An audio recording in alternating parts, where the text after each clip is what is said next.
Hi, welcome to Beyond Politics. I'm Catherine Clark. Nova Scotia Premier Darrell Dexter made history when he became the first NDP Premier to be elected east of Ontario. Despite the important job, he's a warm and engaging person, and he has wonderful stories to share about how he became the person that he is today. Premier Darrell Dexter joins me now to talk all about his life beyond politics.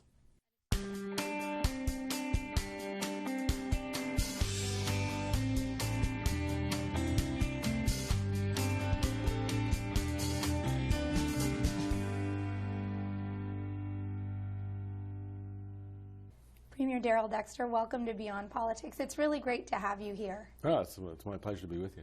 You know, I read an article when I was preparing for this interview that suggested that you became an NDP because you went to 3 nomination meetings. It's true. You went to the Progressive Conservatives and the Liberals, and they were both packed meetings. Right, yeah. And you went to the NDP, and there were only 8 or 9 people. Yeah.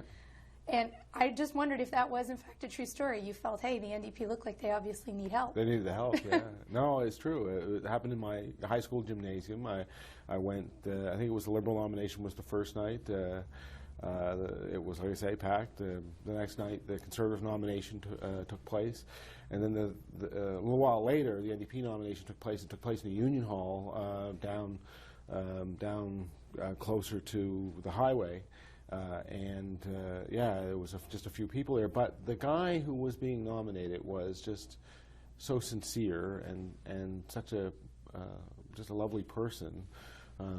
It was easy to work for him. I mean, he felt he represented a kind of working guy trying to make a difference. And not that the other candidates didn't, but it was just a little bit different. And it was my first kind of introduction to that world. Did he win? No. Were you disillusioned? No, I wasn't. Not really at all. I mean, I was too young, really, because when you're in high school, the whole process is kind of a mystery, and my attachment to it wasn't very deep, right? It was just this kind of more naivete than anything else, but I think very early on I had an interest in political life and what was going on around me, and that traveled with me, after that early kind of introduction for the rest of my life, really. I was wondering how it all came about. I mean, how you ended up going to those nomination meetings in the first place. Whether you grew up in a political household or whether you just happened to, be late at school that night and walk by the door and see something happening. No, I don't. I mean, I guess like most things like that, I don't really remember that. I didn't grow up in a political household really at all. My dad was a sheet metal worker, and we moved back and forth between Liverpool and Halifax. My dad worked at the shipyards and then at the dockyards. We were in the city for a number of years, although even in those years, in the summer, we were always back in Liverpool or Milton, which is my hometown. Right. Was all your family back there? Yeah, the reality is that my mother and father over the war years had been separated. My mother didn't want to live in Liverpool, have my father live in Halifax, so she moved us into Halifax to be with him through the school year. The compromise for my father was that as soon as school let out in June, that we would go back to Milton. Which seemed like the best of all possible worlds to the kids. We were in the city for the winter months and in the country for the summer months. So it was kind of a little bit of a split childhood, but one that I think actually added a dimension to my life that has always been helpful. Was that tough? Because I would have found that tough in grade 9 at a seminal moment in your high school career to suddenly lose all of the friends that you had in one place and move back. You would have known people, obviously, and spent your summers with the kids that were there, but you would have left a whole other group of peers behind. Yeah. Of course, again, I don't really much remember. It can't have been that difficult. Well, yeah, it's funny because I run into those people. Do you really? You know, Halifax is still a pretty small place in that regard, so I do still run into those people, and you know, we'll laugh about you know, some of the kind of hijinks we got up to in junior high and that kind of thing. But you know, mostly, you know, if you ask where I'm from, you know, I say I'm from Milton. I grew up there and went to Liverpool Regional High School. And high school years, for some reason, is kind of where you form your deepest attachments to the group of people you consider you grew up with. Right. And that's still, I think, still true. How many were you in terms of brothers, sisters? Well, there were 6 of us. Now, I have a half brother, so there's 7. Yes. In the sense that this is Dennis. This is Dennis. Okay. Yeah. So in the UK. Yeah. So you know, I didn't know Dennis until much later in my life, but there were 2 who were born before the Second World War. Right. My sisters, and then the last 3 of us kind of came along later on. Okay, and one of your brothers was adopted as well, is that Yeah, right? my brother Al, yeah. Yeah. Again, something I didn't know until later on in my life. I guess he knew. Did he really? He knew, but none of the other siblings knew? I think he knew at a certain age. Okay. But it was just never anything that ever came up. Right. You know, you know, it has never been a salient fact in our lives, right? No, absolutely. Yeah. Were you a busy household? Were you one of those households that talked around the dinner table, or were your lives so busy that they didn't really cross for meals? Well, I always say one of the great advantages of our lives was that there was absolutely no money in my household. So everything that we did, we had to kind of work for, and we had to kind of get together on and scheme on and figure out how it was going to happen. So, yeah, there was a lot of talk around the dinner table because, you know, if we wanted to participate in something at school, or if I wanted to be in hockey, or if I wanted to do anything, then we had to figure out how that was going to happen. You know, Did that mean like going out and earning a part-time job to pay for it? Yeah, it meant really early on. I mean, I had paper routes for as long as I could ever remember. I ran errands for everybody in the neighborhood. I mean, if I wanted something, then I had to figure out how to work for it in order to get it. And the same with my brother and sister. And my dad actually encouraged that. I mean, he was a like I say, he was a tradesman. He worked hard for his money, and he had gone through in his life. I mean, having been born, you know, in 1916, you can imagine when you're 14 years old and the greatest depression in the world history takes place, and you live through that, and then the next big thing that happens in your life after you're married is the war. You know, you've gone through extraordinary upheaval. So he was very careful about money, and forced all of us to take responsibility. If we wanted something, then we had to be prepared to work for it. He was not mean with money. I mean, if he had it, he would give it to you. But he wanted you to recognize the value of it. Very much so. And you know, so there was that part of him. The other part was that he was a great believer in education. He had a very simple thing he used to say to me all the time, which was, anything you put in your head, nobody can take away from you. And I really kind of lived with that. I mean, I thought it was a great. I mean, he lived it himself. Had he gone to university? No, I'm the first person in my family to go to university. In fact, when my father was 13, he started working in the woods with his father, and you can imagine in those days they worked with a buck saw. They left home before sunup. They took a cart out to a woodlot. They worked all day, and then when the sun went down, they came home. So they left in the dark. They came home in the dark, and they worked, you know, very, very, very hard. But he recognized that he was going to have to get an education. So he came back after the war. He started to learn a trade. He did that by apprenticeship. but not having his journeyman papers was going to be an impediment to him. So he went to the Nova Scotia Institute of Technology, which is now the Lead Street campus of the community college, and at night got his courses so that he could get his journeyman's papers. I mean, he understood that education was the way to improve your life and your future. How do you think that the war affected your dad? I mean, he talked about the Depression when he was a teenager, and that would have left a lasting impression, and it obviously did leave a lasting impression.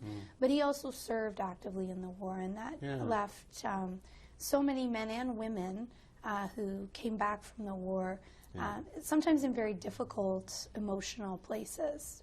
Did you see that affecting your dad too? Well, both my father and my uncle were overseas, and I think it was probably more difficult on my uncle than it was on my father. My uncle came back with, I think, what we would identify today as PTSD. I mean, he had, I think, real evidence. In those days, you used to call it being shell-shocked and that kind of stuff.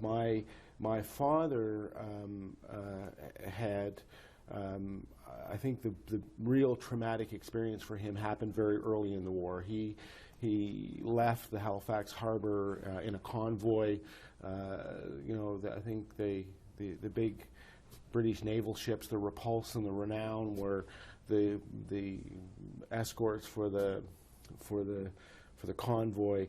But at some point in time, on the way over, they started to sink ships, and I think that I remember him telling me that when they left the harbor, they felt invincible, just because it was so huge. It was such a big convoy. But when they started to attack the convoy, they realized, in very real terms, how vulnerable they were, because they couldn't stop. They knew that that what was happening, but if you stopped in a convoy, you were the obvious next target. So they didn't, and I think that very early on kind of shaped his view of things. He was wounded while he was standing guard on a factory.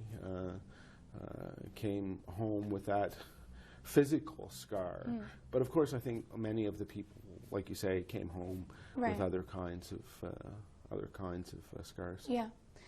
You mentioned your brother Dennis that you didn't know about till later, and Dennis was the product of a very brief relationship that your dad had while overseas.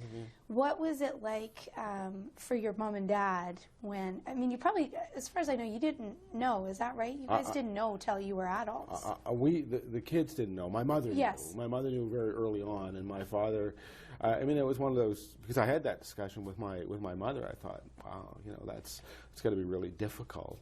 And she said, well, I thought about all of these things, and I thought, it's a war, and people say that all the time. Well, it was a war, but they don't really know what it means unless they've actually been through it, as these people were. And he said at the end of the war, he really had a choice. He could have stayed. He could have stayed in England. He chose to come home, and afterwards, of course, they tried to arrange for Dennis to come to live in Canada. His mother, I think, quite understandably said no. But it was that event that led to the adoption of my brother Alan. They decided, and it's hard to imagine this, but they imagined that because someone was looking after a child of theirs, that they should, in turn, look after somebody else's. So. Wow. It really must have been something to find out that you had a brother you never knew you had, though. It was, although the funniest thing about it was I got a call from my younger brother, Rick, who said, we're going out to the airport to pick up our brother. And I said, Alan, who doesn't really travel, I said, Alan's somewhere traveling, and he said, I want you to sit down. it's not that brother. I said, what are you talking about? So he kind of briefly explained this. And then he sat down.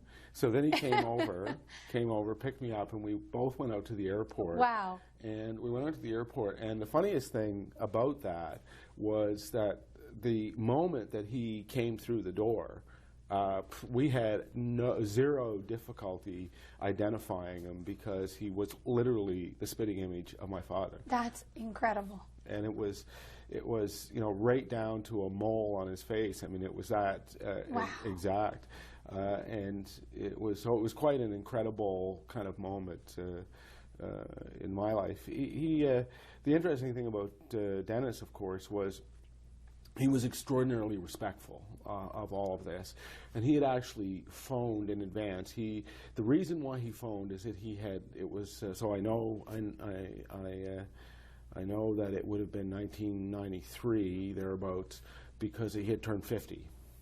Maybe 94. I think he was born interestingly, he's born on November 11th. Oh, wow. 1944. So every Remembrance Day yes. for my father was an actual Remembrance Day. So he had phoned and he said, "Look, I'll come. I just want a few minutes to talk to you. So I can have that connection. I'll come. We can meet somewhere. Nobody ever has to know. I'll leave, and nobody ever has to know." And he'd actually had that conversation with my mother, because when he phoned the house, the person he actually reached was my mother. And one of the many things that I always loved about my mother was that she was really quick to call people out on things. Like, if you were saying something that she felt was somehow just not on, she'd tell you. That might be the product of being a mother of 6 children. Yeah. True enough. You learn it. So what she said was, Janice, I think you should come, but I think you should meet the rest of the family, and I think you have brothers and sisters here. You should get to know them. This has for too long been Good a for secret. Her. Yeah. That's brave, Yeah, it was. Brave. It was.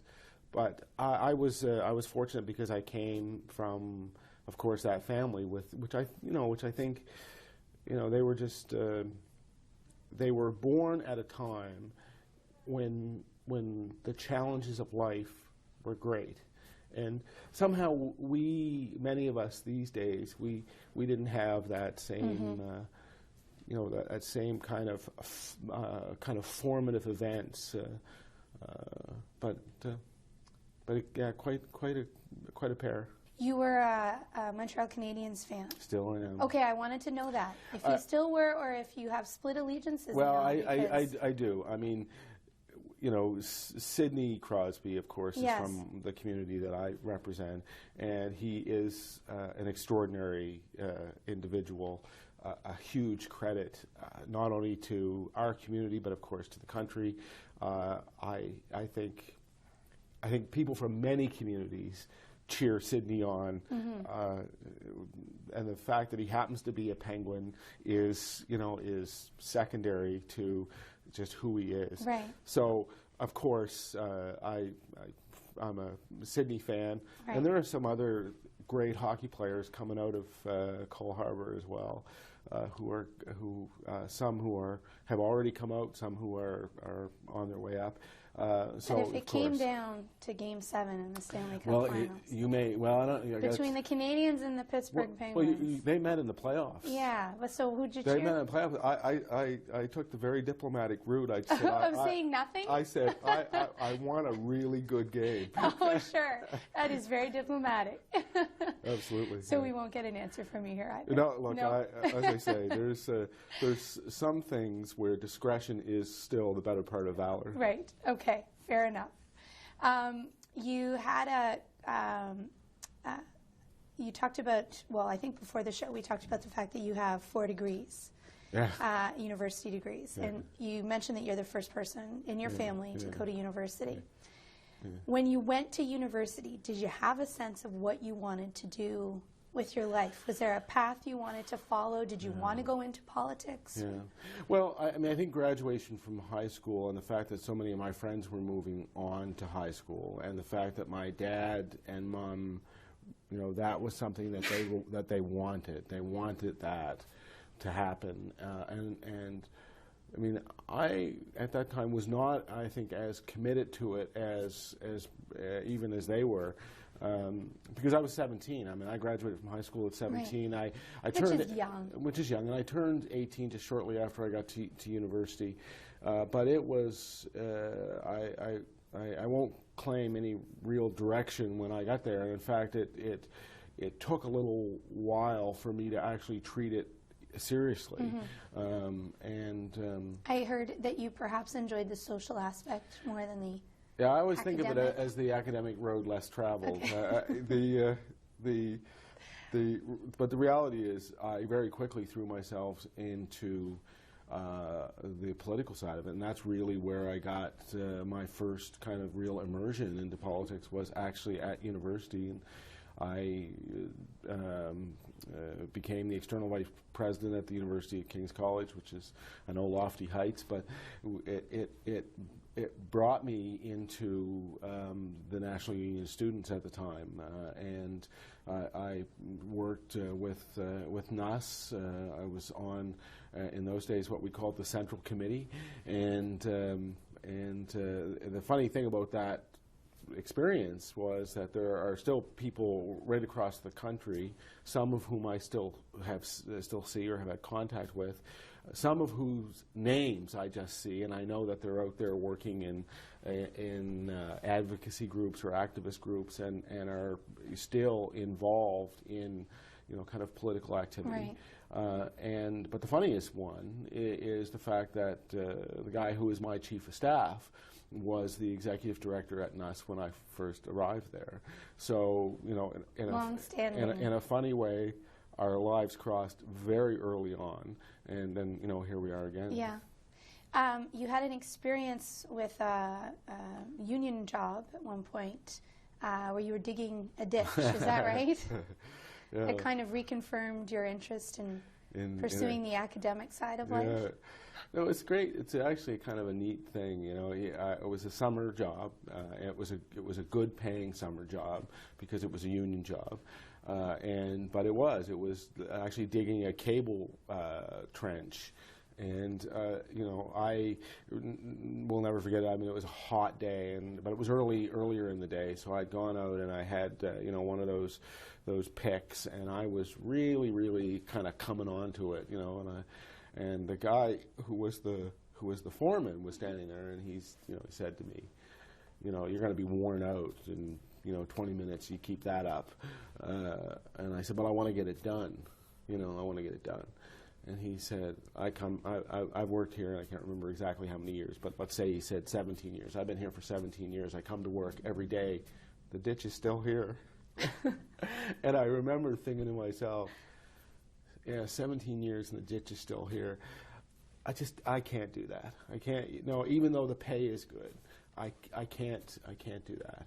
So it was one of those aha moments. Yeah, absolutely an aha moment where I just, you know, kind of, I remember going home that night, because at that time I wasn't even certain that I was going to go back. You know, I was actually hoping that I might find a way to stay on there, because, like I say, it was at a time when minimum wage would have been $1.80 or something. You were making $6 or $7 an hour. Right. So,